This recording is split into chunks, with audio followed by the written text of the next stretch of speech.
Have you ever pondered the possibility of predicting events before they unfold?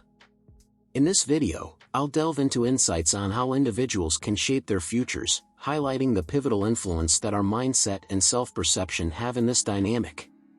For a nuanced grasp of the message presented, I advocate for watching the video in its entirety.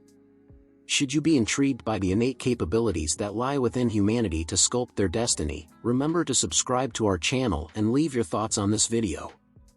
We greatly value your input and are eager to learn your views on the subject at hand. Plus, as a subscriber, you'll be alerted to our new content and stay informed about the latest developments. So, take a moment now to hit the subscribe button and share your comments below. I, among others, have witnessed events before their actual occurrence in our three-dimensional existence. How is it possible for one to perceive events that transcend the known dimensions of space?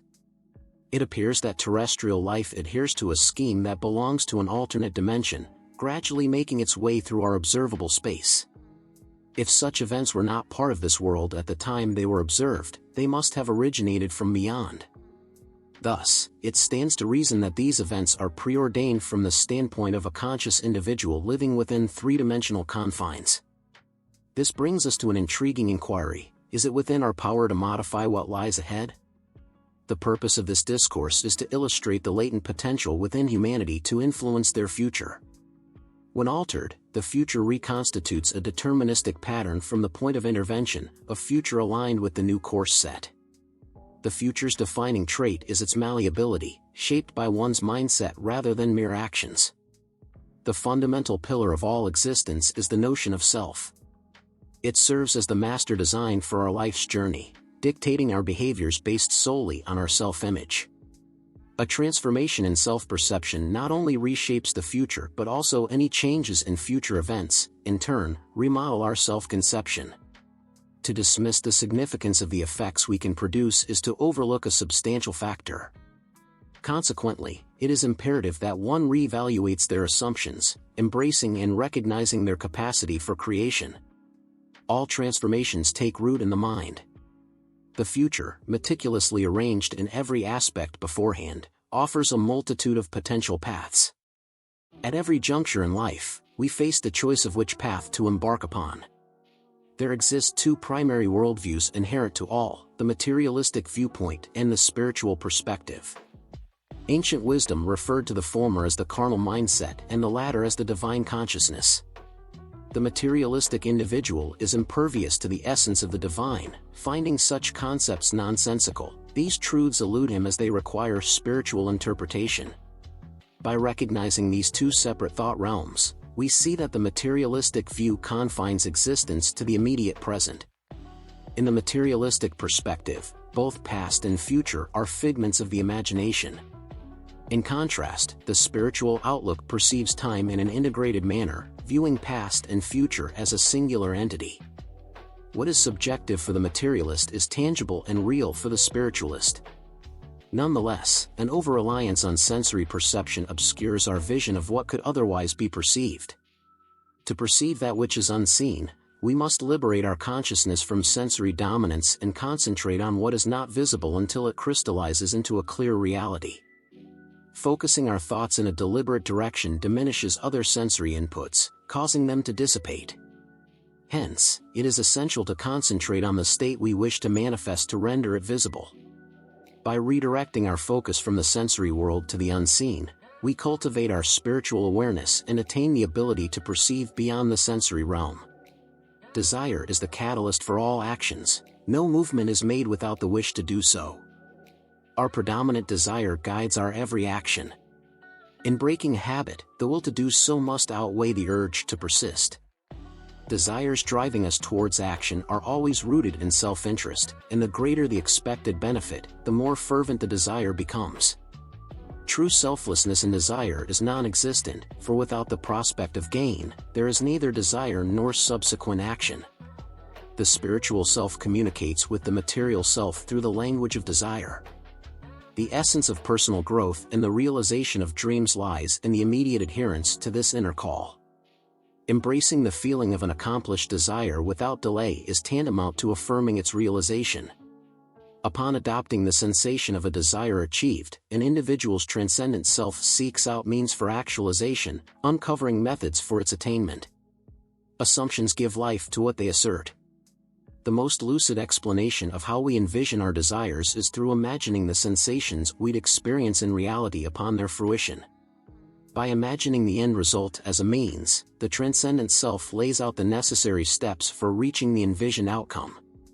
Consider this approach for anticipating events before they take place. Speak of the non-existent as if it existed.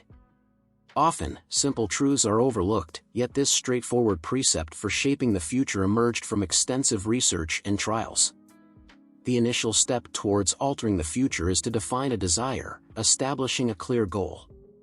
Next, envisage an occurrence that you believe would transpire following the realization of your desire, an occurrence that signifies the desire's fulfillment, involving the dominant action of the self that has achieved its objective.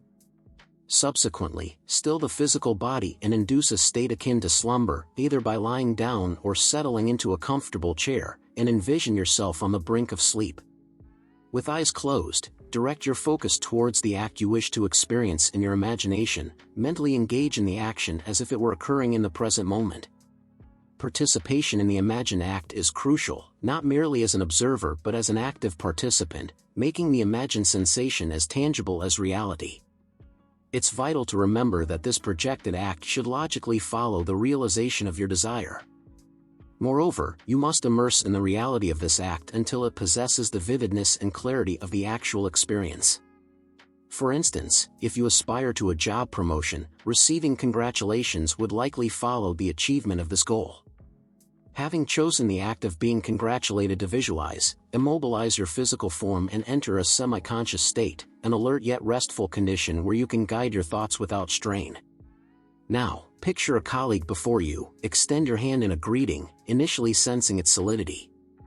Then, proceed to engage in a conversation congruent with the congratulatory act. Avoid envisioning this scene as distant in space or time, rather, feel the act of congratulations as if it were happening in the here and now. The future exists as a tangible reality within a dimensionally broader world, where now in this expansive realm corresponds to here in the everyday three-dimensional space. The distinction between actively feeling an event in the present and passively visualizing it as if it were a scene from a movie marks the line between success and failure. To illustrate, picture climbing a staircase with your eyes shut, genuinely sensing the ascent. The combination of desire, physical stillness, and the visualization of an action in which the self is central and consenting in the present moment are vital for consciously molding or spiritually transforming the future. If we envision an act and sustain that vision until sleep takes over, we may awaken in a dimensionally vast world engaged in what we aspire to realize. Regardless of whether we awaken there or not, we are truly enacting it in a fourth-dimensional realm, and this act will manifest in our future within the three-dimensional world. Experience instructs us to confine our imaginative acts and condense the concept of our focus into a singular, repeatable act until it feels undeniably real. Our concentration must remain unswervingly on the task, with unrestricted imaginative activity centered on a specific objective. The onset of drowsiness aids the transition as it promotes undisturbed focus, but we must avoid progressing to deep sleep where we lose command of our thoughts. We should adopt the sensation of the achieved desire and recite a concise phrase that implies its realization, as if addressing a supreme force that has actualized it on our behalf. Imagining an experience with the full depth of reality is akin to living it in actuality upon reaching our goal. Feeding our mind with beliefs we regard as true proves effective because beliefs, even when not apparent to our senses, if maintained until they evoke a sense of reality, solidify into fact. All beliefs that encourage fulfillment are beneficial, and we must infuse our actions, gestures, and speech with everything that pertains to the achievement of our aims. To grasp how individuals mold their future in line with their beliefs, it's essential to comprehend the concept of the greater world. It is to this dimensionally expansive realm that we must look to transform our future. Observing an event prior to its occurrence suggests that it is predestined from the viewpoint of an individual in the three-dimensional world. Thus, to alter realities here within the three dimensions of space, we must first acquaint ourselves with the concept of four-dimensional space. people may not fully grasp the meaning of a dimension in a larger reality and might outright reject the existence of such an expansive dimension. While familiar with the three dimensions of length, width, and height, one might presume that a fourth dimension, should it exist, would be as perceptible to them as the three known spatial dimensions. Nevertheless, a dimension is not merely a vector, it represents a unique method by which an entity can be quantified, entirely distinct from all other measures. To quantify a solid in a fourth dimension, one would measure it in any way except along its established length, width, and height. There exists a method to gauge an entity beyond its spatial dimensions. Time chronicles my existence without involving the spatial trinity of length, width, and height. The concept of an instantaneous entity is fallacious, its emergence and cessation are quantifiable. It persists over a period, and its duration can be gauged without reference to its spatial dimensions. Time indisputably presents a fourth mode of measuring an entity. An entity gains substance and tangibility with the addition of dimensions. A mere line, existing in a singular dimension, gains form and mass as it expands into additional dimensions. What additional quality would the fourth dimension, time, contribute that elevates it similarly to how solidity enhances surfaces, and surfaces enhance lines? Time facilitates transformations within experiences, as all change transpires within its bounds. The novel attribute it introduces is transformation. We must deduce that our three-dimensional objects are merely slices of four-dimensional entities. This implies that when we meet another person, we perceive only a slice of their four-dimensional essence, which eludes direct observation. To comprehend their entire being, one would need to examine every life segment from birth to demise, viewing these segments collectively as a continuous, dynamic entity, vibrant and full of life. This suggests that if we could navigate through time, we could foresee and modify the future at will. The world we deem so definitively tangible is, in actuality, just a mere shadow of a more profound, expansive reality, a reality that is part of an even more foundational and dimensionally extensive continuum, ad infinitum. The absolute reality remains elusive, beyond reach through any means or analysis, irrespective of the multitude of dimensions our universe may possess. We validate the existence of a dimensionally vast reality by centering our focus on an unseen state and envisioning its tangibility and presence. By immersing ourselves in this state, our present reality will dissolve, and we will emerge in a more expansive dimensional space where our focal point manifests as a palpable and observable reality. By intuitive reasoning, we can surmise that with further abstraction of our thoughts and distancing our consciousness, we will again externalize time, expanding the dimensional scope of space. This deduction leads us to the conclusion that time and space are constructs, and the unfolding narrative of life is an ascent through a manifold dimensional continuum of time. While scientists might delineate the rationale behind a sequential multiverse, pragmatically, it is more vital to grasp how this multilayered universe can be harnessed to alter our future.